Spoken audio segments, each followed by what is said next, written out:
Okay, welcome to the layout, guys. Thank you for joining us. And I would just like to run through where this channel has come since I first ever made it. So, obviously you can see now it's in quite a good form. I quite like this. It's going to be pretty much permanently like this. I was planning getting the turntable for where the Adams radial is down there. However, that's not going ahead now. We're going to forget that. We don't really need one.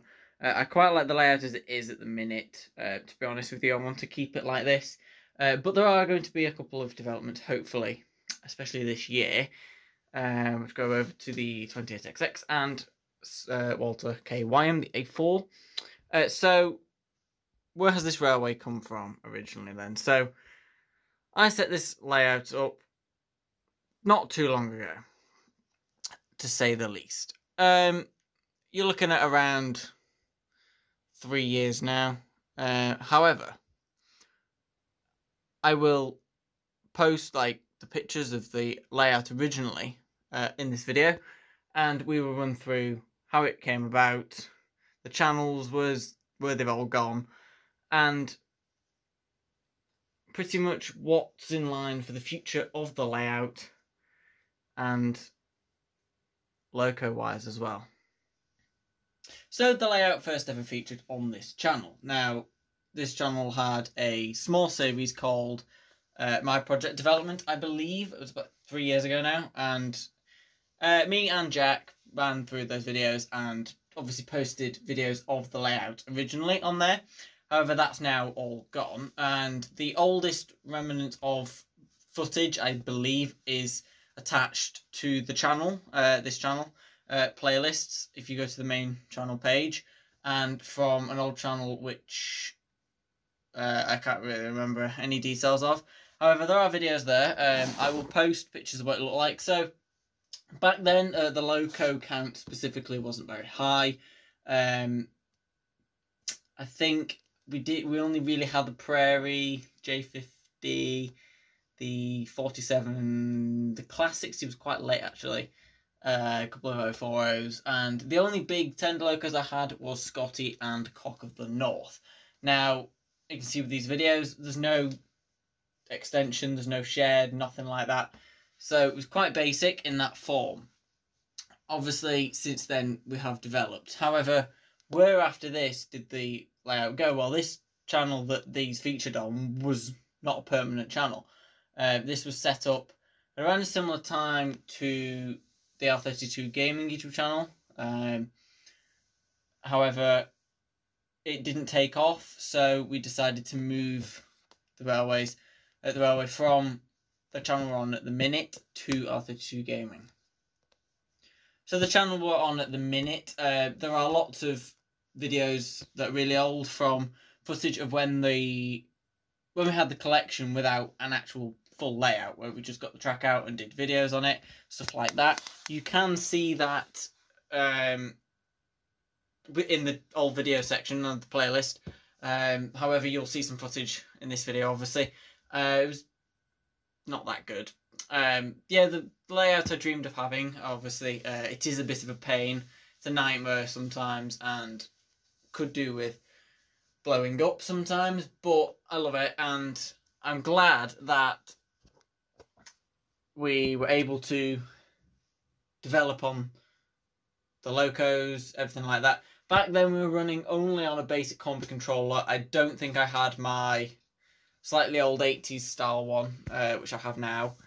More on that later. We're going to talk about controller development in a bit. I then purchased the HM about probably around a year now since I've had the HM, maybe the HM2000. That's a permanent controller. I'm keeping that because it's brilliant. It's a feedback controller though, so any loco I decide to purchase that has a cordless motor will not be compatible, which is why we're going to hopefully expand on controllers. There'll be more on this detail later in this video, so keep watching until then. So the old videos on here, we decided, I think the layout then started to pair after the old one, the old channel, which I think was called Ryan's Railway, didn't take off. So it started to go on to this channel, which used to be called The Car Guys. If you never knew, if you are a previous subscriber, then hello. And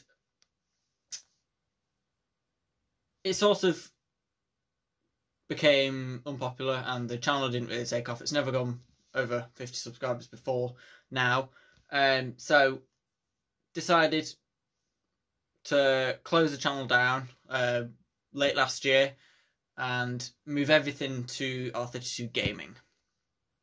So the first videos I ever did on R32 Gaming were, I think, the J50, a review of the J50 and a review of the Lima Class 60. Now, they were just to get the railway running, and this at the time, there was no extension or anything. However, you can see over the videos on the other channel about how the layout developed. We had My Layout Development, which is still a series that's ongoing and always will be. We've had all of that, and you can see, like, obviously the Loco collection started. We started getting, we got the West Country on the 20th Feb, and then we got 29th of Feb, we got the 2800 class. We did get a previous 2800 class, which was an old tender driven one. That did go back though, and we replaced it. So you can see how the collection developed over time. Especially, we got the Lord Nelson and the Duke of Gloucester were the third and fourth Loco I got, and then since then the third and fourth tender Loco. Actually, let's say that. Until we started to just have Loco Spree, and you can see just how collections, it's all in order, and since then there's been a huge collection of Locos to the most recent, which is the A4. I will be doing a video very shortly on the whole collection if you would like to know about the Locos in general, when they were purchased, stuff like that. I will post that very soon. I have a similar video on R32 Gaming, which has all of the Locos that I bought in 2020. You can also view that also if you'd like to. However, I will link it at the end of this video. And up to now, the layout is in its good situation. This is what we have now.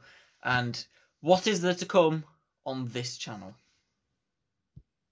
So, as I alluded to in a previous video on this channel, which is my first, we will be doing, this is my permanent model railway channel now. So, R32 Gaming is not going anywhere. The model railway videos on that are not going anywhere. However, I feel that if people want to watch model railway stuff on that channel, but don't want to be bombarded with car stuff, they can come here and enjoy some just train-only stuff, and that's pretty much it. Now, my model railway live streams will not make it to this channel yet. Now, I'm not saying that they won't, ever. I'm fairly sure I probably will start some model railway live stream series very soon on this channel, and run with 2 sets. Now, I don't know when that's going to be. However, if this channel takes off, then I will do that. If it doesn't, then the live streams will remain on R32 Gaming, where there's more subscribers and more people will turn out. Now, I would quite like this channel to take off and have a little mini railway YouTube channel, so that would be quite nice. Make sure to subscribe if you're new. This is just me talking about pretty much what's coming up, but I've not had much motivation recently to do anything. However, because I like you all and you're brilliant and you watch my videos, I'm going to help you through lockdown by making you some videos. So, what is it to come essentially? So, I think the next video I'm going to run through my whole collection. I've got a video on this channel coming of how I got into model railways. I think that would be quite fascinating for you to know how I got into railways. There's quite a nice story behind it. In fact, some of the stuff that I will need for that is under here, under the railway. So I'll get all that out and do some videos. We'll also be doing, obviously, any unboxing I get of any new Locos, anything like that, will go on to both R32 Gaming and this channel. Also, some videos will cross over. It's your choice whether to watch them on different channels. Now, anything, usually, so if anything development-wise comes, you will get a more detailed and more interesting video on this channel than you would on R32 Gaming, because it's just going to be a dead quick video on there. So say I get any new controllers, to speak about that in a second, I will unbox them and do demonstration videos on this channel rather than R32 Gaming, because that's not really the part of it. I know it's a vehicle channel, not a model railway channel, so people watching a video of controllers wouldn't really make sense. Now, anything, but if I go out and train spot as well, that will be uploaded to this channel, obviously, as well as R32 Gaming. It'll go to both because we need the channels to work together. And I'm sure when we get the running session started as well, we'll have enough videos to upload to this channel, and pretty much we just need to allude to what's coming in the future, hopefully, anyway.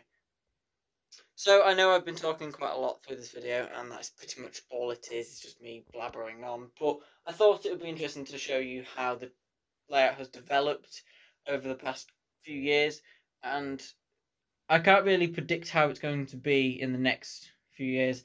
However, all I can say is until I get my own place and move out, which is not for a long time, the channel will the layout will pretty much be like this.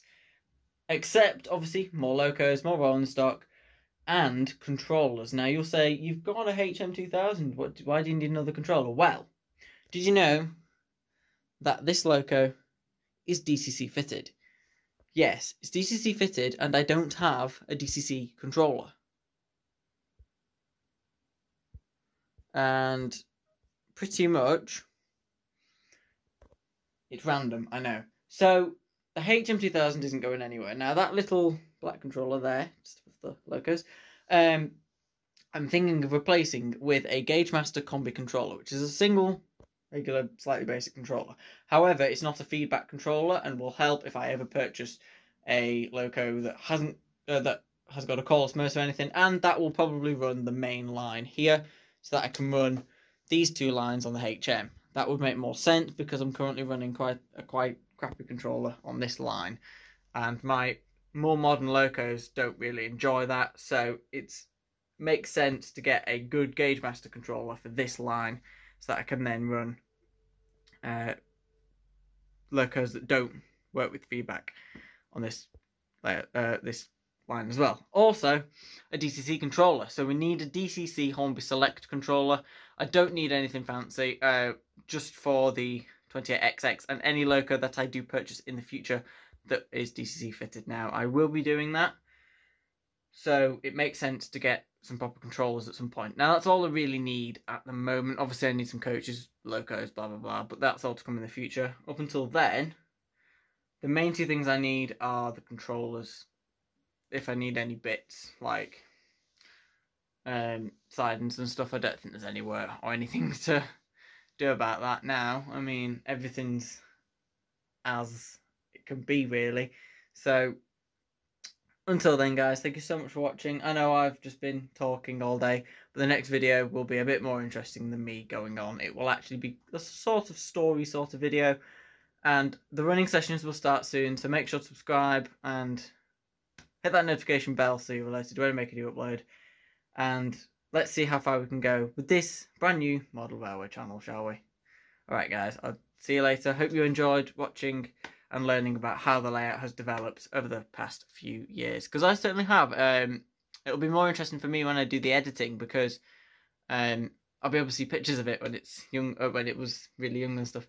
Anyway, guys, thanks so much for watching. See you very, very soon for some more videos.